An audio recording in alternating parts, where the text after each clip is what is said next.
Hi, it's Gil McNeal, Burkland Gardens. We're at the Flower and Garden Show today.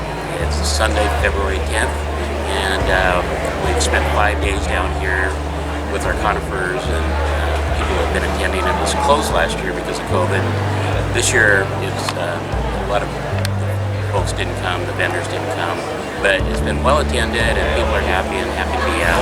We're going to do some touring around the garden and show you a couple of the specialty gardens. We're going to visit Fajarillo, that's the past president of the Bonsai Association. So we'll do a little tour around the Northwest Flower and Garden Show floor today.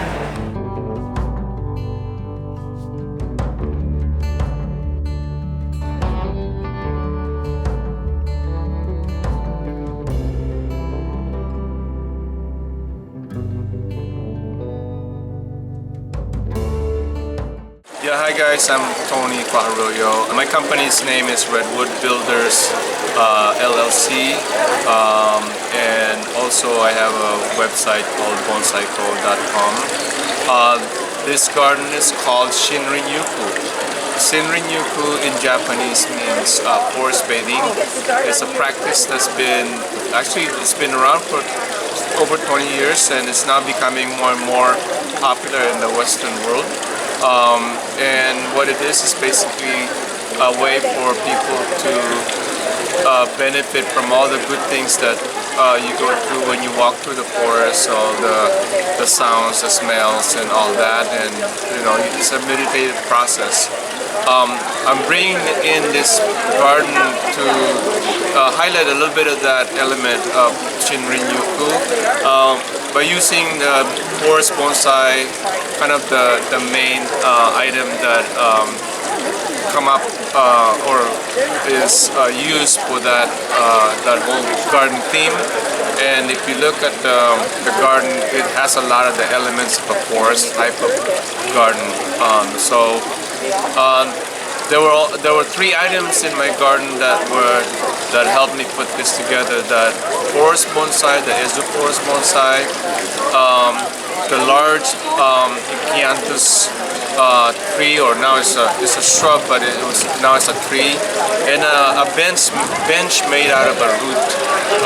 So those are the things, and I've been doing this garden show for about 15 years now. Out of those 15 years, I've created 10 gardens. This is my 10th garden since 2007. Great.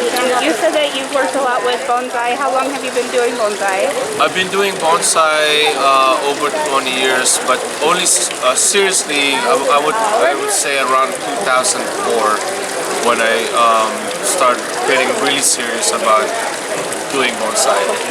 I really enjoyed working with raw materials that seem like doesn't have any potential. For example, urban yamadori is kind of getting more of my specialty now, where I dig up people's landscape material and turn them into bonsai. And it's pretty exciting to me because, you know, a lot of people may not see the potential of these trees, and if you look at them creatively, there's a lot of materials there that's available. Yamadoris, which are trees are collected from the wild, are great. However, I mean, they're already pretty much as a bonsai, and there's, you know, you can easily turn those into a bonsai. But taking an urban yamadori, it takes a little bit more vision and creativity. What inspires my work is mainly the love for art, the love for creating something that people will eventually appreciate, and creating beauty out of, again, like something that doesn't seem to come together or even connect together. And just, I believe for me, it's sharing that love of creating something beautiful. In the past, I've mainly gotten silver and gold. Very, very pleased and so surprised and obviously honored to receive such, well, I guess iconic awards this year. The Founders Cup is something that probably a lot of the garden creators want to get. It's basically best in show. The other one we received last night is the Palmer's Garden Creators Award, which is basically other garden creators voting for their favorite garden, and we received that last night. Very honored to have that award. And then we also received a couple of awards that I've never gotten before, because my gardens are always pretty much very subdued, and we got the best use of color this year, even though a lot of it is somewhat green, but we use different shades of green, and some flowering plants. And also the other one is best use of horticulture. I think that came mainly because of the trees we use. We use a lot of mature trees, and we were lucky to be able to have access to those type of materials. Follow your heart. You have to follow what natural, instinctively, your inclination. I'm inclined to do something artistic, and my background is actually mechanical engineering, thinking, hey, I'm going to do that because I'm going to make money. Money is not the number one thing to follow. It's actually what makes you happy and what makes other people happy because of your work. The money is secondary, it'll come later. But I would say that find what really excites you and what you love to do, and do that. It may be hard at first, but be persistent and continue doing it. It will pay off. It may not, it varies in time, but persistent and consistent effort will pay off. Fantastic. Well, Tony, thank you so much for your time. Your Thank you, garden guys. is beautiful. We appreciate it. Thank you so much, you guys. I appreciate it.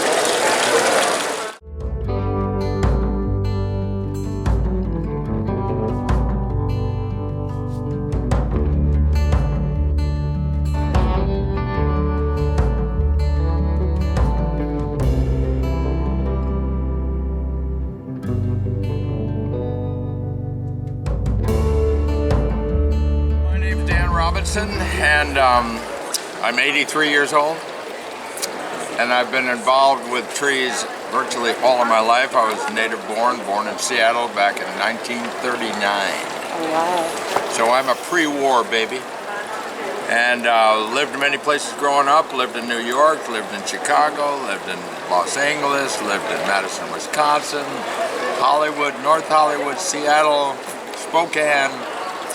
But every summer I spent with my grandparents on a summer place in southern Puget Sound in a place called Grapeview, which is in between Shelton and Bremerton on Case Inlet.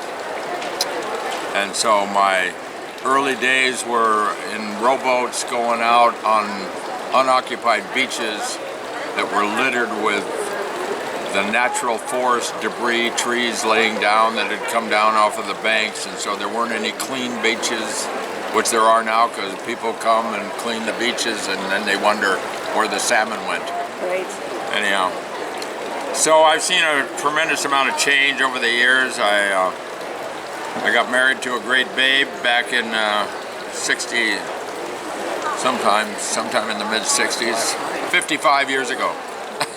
We're still married, and I decided to become a landscaper. I went through forestry at the University of Washington, worked my way through University of Washington, working nights at the university bookstore, and daytime I had forestry classes, and I always scheduled them for the morning so that I'd have the afternoon off and I could go up in the mountains and collect trees, which I sold to my uncle who worked for White's Nursery, which was out in Kenmore. The manager of that store was Ed Hume, which was a early kind of news guy or something. Anyhow, so I go back a long, long ways. And I remember collecting trees in the mountains to sell, and I was always looking for interesting shaped ones, and I began finding some naturally stunted ones and realized that's what those Japanese guys put in the pots. So I started collecting these trees, and I remember there were no bonsai pots anywhere to be had back in the 50s and early 60s. And I'd use the bottom off of hot water tanks, which had a crescent shape kind of a thing, punch a hole in it, plant trees in there. So I did that for maybe 15 or 20 years into the mid-60s when I got married, and then I got involved with some bonsai people in Seattle, and at the same time I became a fireman for the city of Bremerton, so I'd been a landscaper up to then. Anyhow, so I got affiliated with a bunch of doctors who had a bonsai club in Seattle. And of course I was way advanced because for 20 years I'd been collecting trees out of the mountains and had this big collection of trees and had no training. But I was a great student of natural tree shapes and forms, and so I'm real good at what I do because of just kind of that education of being in the field, doing stuff. And it was the men's group was called the Bonsai Bums, and Dr. Bruner was in the club, and he's one of the founders of the Puget Sound Society, as was Connie Raphael. She was in the club, even though it was all men's club. And I was in there, and we formed the Puget Sound Society in '69 and '70.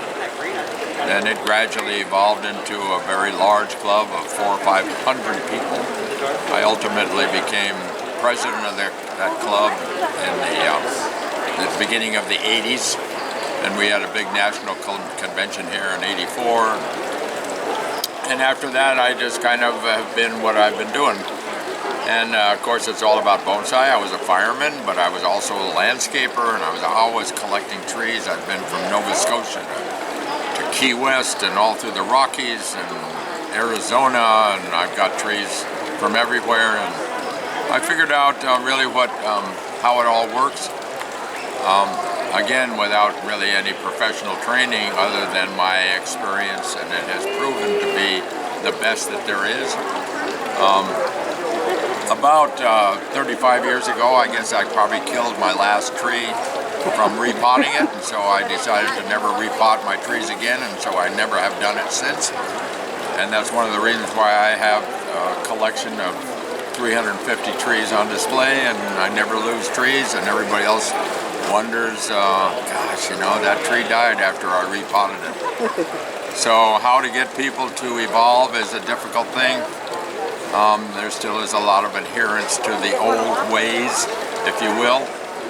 And yet, if they ever really critically started thinking about it, they'd wonder why a tree dies when you cut the roots off. Right. You know, think about it. Anyhow, so I retired in '91 from the fire department, and I thought, well, I'm still doing landscaping, still doing everything I did, but I thought, you know, I ought to build my own garden. I tried to become the curator of the Weyerhaeuser thing, which was just beginning to begin back then, and I didn't get the job, and that might have been good or bad, I have no idea, but I decided to build my own garden, and so it's been fabulous. And we found this old garbage dump over near Bremerton that you couldn't do anything with, and we lease it from the city, and it sticks out in the bay, and there's 7 acres, and the one thing you could do with it is build a garden and become an educator. There you go. And so I decided to do that, and here I am. So the show here, the very first show, I had a booth upstairs when the show really amounted to giant proportions. I had a booth upstairs selling collected trees. At that time, I had just begun collecting trees up on Vancouver Island, and so I was bringing some just wonderful mountain hemlocks and yellow cedars and things like that down, and so I had a booth, and then I looked at the garden and said, you know, I had to build gardens here. So from then on, I've built a garden every year, except one. I think one we missed, but I can't remember. I mean, it's been 30 years, and 30 years at my own garden, so I'm a kind of busy guy. What is your favorite tree that you have on display today? Well, it's kind of tough. This red pine, which sweeps out here, I grew from the seed I collected in the Army in Korea in 1962. And this one right behind me, this giant Scots pine, I bought as a 5-year-old tree from Mary Palmer's Gardens, which was across the street from Kelly Nishitani's nursery on Lake City Way in 1958. And it was about a 5-year-old tree with a bend in the trunk, and you can see the bend in the trunk now, which is 65 years later. And so it's hard to know what's a favorite. It's usually the one I'm working on. I really like this one here because I'm working on it. Right. So my devotions sort of fluctuate between one or another. I just recently went through my redwood trees. I have 5 of them on display here, and I'm intensely pleased with their evolution because they look like ancient trees, and that's one of my pet passions. The idea of a baby tree that's perfect or flawless, I can nod off on a thing like that. But show me something that really resembles an ancient tree and I get excited. And so this one over here on the lava rock is really my favorite, but this one behind me is fabulous. And the one right up there is wonderful. And so there you go, right? Where's the end of it? Exactly. Can you tell us a little bit about some of the awards that you've won? And Oh, just first place, but it really doesn't matter. It's the people that you talk to. yeah, Awards are such a faulty mechanism to describe. yeah, I mean, it's a reward, right, you know, rather than award. yeah, And so you hang the plaque on the wall, right? yeah. It's what you've accomplished. But what I've accomplished are great trees, and I love them all. And it's an unrequited love. I can't seem to get enough. That's fantastic. And I wouldn't. The thing is that these guys make oxygen, and everybody should grow them Yes. and breathe some good air. Well, Dan, thank you so much. Well, you're welcome. Have a wonderful life and Yeah. an amazing garden. Thank you for sharing it. with Well, us. tell people to come see my garden. I will. Because We're going to come up next weekend. It's So. it's my real presentation. It's pretty great. So thank you.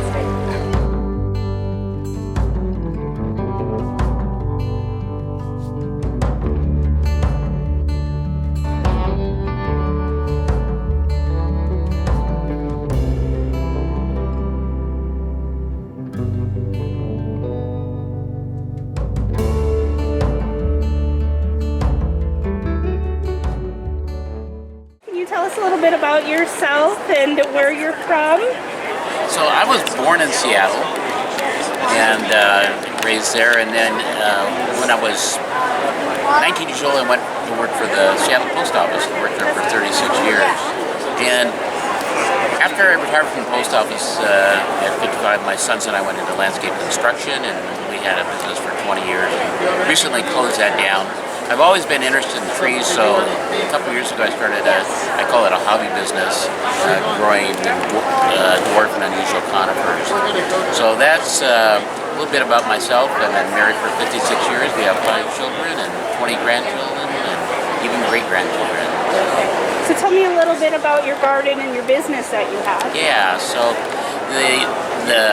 my own personal garden is at Lake McMurray, and I have 5 acres there, and a lot of it's a native setting, but I have a lot of dwarf conifers and Japanese maples and stewardias, just a lot of different things. And then at the nursery, it was a growing propagation nursery for about 40 years, and there's over 40 years even, and there's a lot of mature trees there. I took advantage of that, and then I've taken that land, which is in the Skagit Valley, and we're growing plants. I'm grafting and growing on plants there on a small scale.